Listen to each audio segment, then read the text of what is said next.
पर मेरा बनाया हुआ संविधान पूरी तरह निष्ठा से लागू लोग करेंगे। लेकिन साथियों, अगर देखा गया कि इस देश की हुकूमत करने वाले लोग इस संविधान को नियत साफ करके लागू नहीं कर रहे हैं, तो बहुजन समाज पार्टी बनी। और आज जब तक इस देश की हुकूमत बहुजन समाज के हाथ में नहीं आएगी,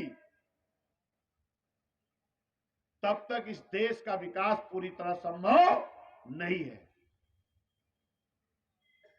तीसरी बात थी आरक्षण। महिलाओं को पढ़ने लिखने का अधिकार, सम्मान से जिंदगी जीने का अधिकार, वोट का सबको बराबर का अधिकार। तीसरी चीज है आरक्षण।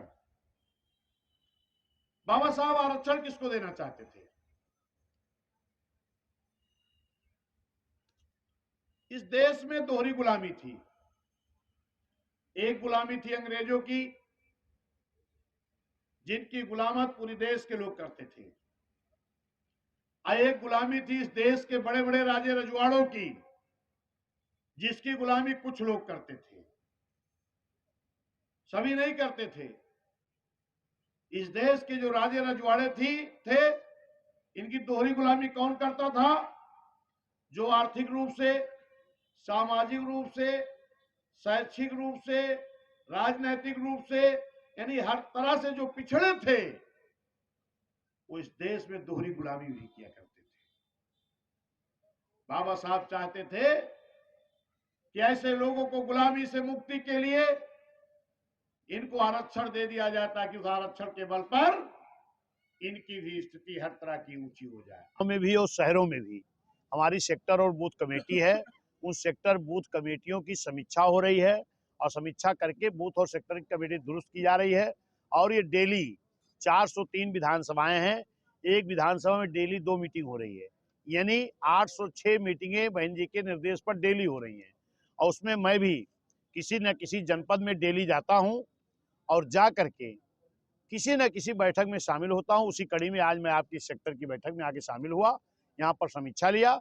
यहाँ पर हमारी सेक्टर बूथ की कमेटी पूरी मजबूत मिली है, बढ़िया बनी है। पिछड़ा और पिछड़ा ये जनगणना को लेकर के अनिल राजभर जी को मंत्री बनाया गया बीजेपी का, क्या कहना चाहिए? बीजेपी क्या करेगी इस पे मुझे कोई भरोसा नहीं है। बीजेपी ने जब पिछड़ों के आरक्षण के लिए मंडल कमीशन लागू करने में बीपी सिंह सरकार से समर्थन वापस ले लिया था, बीजेपी ने अभी पिछड़ों का नगर निगम, टाउन एरिया, वार्ड, पार्षद, सभासद, पार्षद में अगर सही तरीके से पहले ही आरक्षण दे दी होती तो किसी को कोर्ट नहीं जाना पड़ता। तो भाजपा के लोग पिछड़ों के लिए जो भी करेंगे वो धोखा करेंगे, इनका भला नहीं कर सकते। रामचरितमानस को लेकर स्वामी प्रसाद मौर्य का पूरा देश में विरोध चल रहा है, कहीं स्वागत हो रहा है, किस नजरिए से आप? देखिए, भाजपा और समाजवादी दोनों मिली हुई हैं। इन दोनों की नूरा कुश्ती है, जिस कुश्ती को कहा जाता है मिली हुई कुश्ती। कभी वो पटक दें वो इनाम ले लें, वो पटक दें वो इनाम ले लें। ये देश विभिन्न धर्मों का देश है और धर्म एक आस्था और विश्वास की चीज है। किस व्यक्ति की कहाँ आस्था है, कहाँ विश्वास है, उस धर्म को मानेगा। इस पे हम नेताओं को कोई बात नहीं करनी चाहिए। हमें अगर बात करनी चाहिए तो इस देश की शिक्षा कैसे अच्छी होगी, इस देश की दवा कैसे अच्छी होगी, इस देश का किसान कैसे मजबूत होगा, इस देश के नौजवानों को रोजगार कैसे मिलेगा, इस देश में भाईचारा कैसे पैदा होगी, इस पे हमें बात करनी चाहिए और इस पे हमें विकास करना चाहिए। हाल ही में हुई कानपुर घटना पे क्या कहेंगे? कानपुर की घटना एक घटना नहीं है।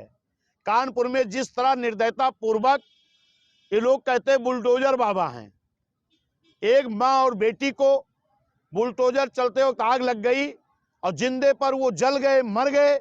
इस तरीके की घटनाएं इस देश में नहीं होनी चाहिए और ये अगर हो रही हैं तो जघन्य अपराध है। ऐसी घटनाओं का बहुजन समाज पार्टी विरोध करती है।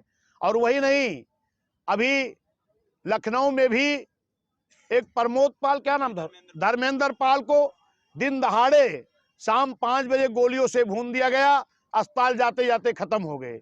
इस प्रदेश में जंगल राज कायम है, कोई भी आदमी खुशहाल नहीं है। जिस तरह लोग चाहते हैं। जिंदाबाद जिंदाबाद बहुजन समाज पार्टी जिंदाबाद, जिंदाबाद जिंदाबाद बहुजन समाज पार्टी जिंदाबाद, जिंदाबाद जिंदाबाद बहन कुमारी माता जी जिंदाबाद, जिंदाबाद जिंदाबाद बहन कुमारी माता जी जिंदाबाद, जिंदाबाद जिंदाबाद दर्जन के सम्मान में के सम्मान में मध्य प्रदेश जी आप संघर्ष करें, मध्य प्रदेश जी आप संघर्ष करें।